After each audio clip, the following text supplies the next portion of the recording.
Hello, everyone. Welcome to the next edition of Take 5, where in these days we've been taking portions of the Ten Commandments and spending about 5 minutes or so reflecting on what they say. And so here we are, show 6, and we're still, unfortunately, we're still in command number 2. I want you to hear the whole thing. It's about don't make any carved images or carved idols. I want you to hear the whole text, which is Exodus 20, verse 3 through verse 6.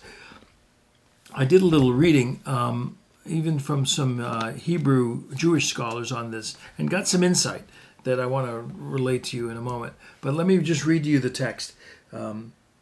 Verse 3 is the command 1. Don't have other gods before me. Verse 4, Exodus 20. Do not make an idol or a carved image for yourself, whether in the shape of anything in the heavens above, or the earth below, or in the waters under the earth. Hang on to that idea. Don't bow and worship to them. Don't serve them. For I, the Lord your God, am a jealous God, punishing the children for the father's iniquity to the third and fourth generations of those who hate me, but showing faithful love to a generation of those who love me and keep my commands. Hang on to that last section. I, the Lord, am a jealous God, punishing the children to the third and fourth generations. I want to handle that in a couple of shows. For this show, though, I want to sit on don't make a carved image for yourself. Don't make anything in heaven above or earth below or the waters in the earth. Don't worship or bow down to them. Why that description of don't make it of the heavens, don't make it in the earth, don't make it of idols of the land or of the sea? Well, interestingly enough, when the children of Israel first got these 10 commandments, when Moses was delivering them to them, when God was giving them to Moses to give to the people of Israel, they were about to go into Canaan. And in Canaanite mythology, among the people that they would be living, of which they would hear time and time again, don't get involved in their religion. Don't get involved in their idolatry. As a matter of fact, smash their idols. Get rid of them. 3 key gods of the Canaanite mythology. Baal was the god of the land.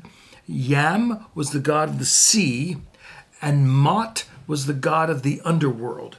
So you have these gods, and in a sense, God is saying that even though you are about to go among a people who believe in God's presiding over in the heavens above or the earth below or the waters under the earth, even though you're going among a people that have idols or gods, that they believe in these gods in these realms, don't copy them. I am the Lord your God, and I am the God over all creation. Those miniature gods are false representations of who God is. You are to worship in authenticity, in spirit, and in truth. Don't get involved in the minor gods of the people among whom you live, which is a really interesting thing of where we live in the 21st century. Because we don't live in necessarily a idolatrous pagan society, but we really do. And our lives are meant to follow this and obey this in spirit and in truth. A couple of things to summarize as I go on that. I said it last time.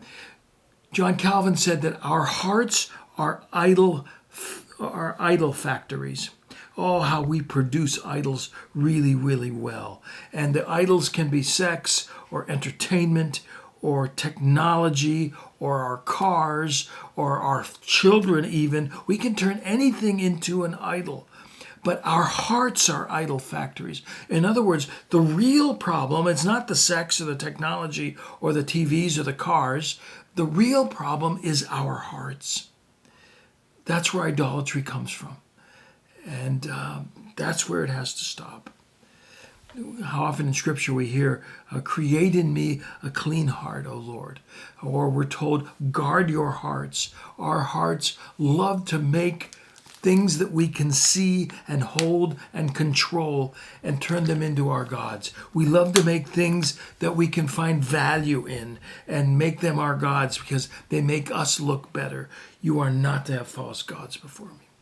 The second thing I want, first of all, our hearts are idol factories. Second of all, and some of my most Reformed friends might disagree with me. But I don't believe that this command is forbidding the making of art or of visual representations of Bible characters or of Bible stories. The key is worship. Don't make anything in the heavens or in the earth or in the waters under the earth. Don't bow and worship. Don't serve them. So the making of art, of religious things, of spiritual stories, of those, that's not what he's saying. He's forbidding the worship of those things or the making of pagan idols. That's what he's forbidding. In many ways, those things that are made are often educational. I'll get into those. Get into that on Tuesday. I'm going to talk a little bit about the iconoclastic movement, but I don't think he's commanding just the forbidding of artwork, of religious things. It's the worship of them. Remember, your heart is an idol factory. Guard your heart. Ask God to create in you a clean heart. For it is from our hearts, new covenant, that we through love obey this command. All right, see you Tuesday. I'm out. So long.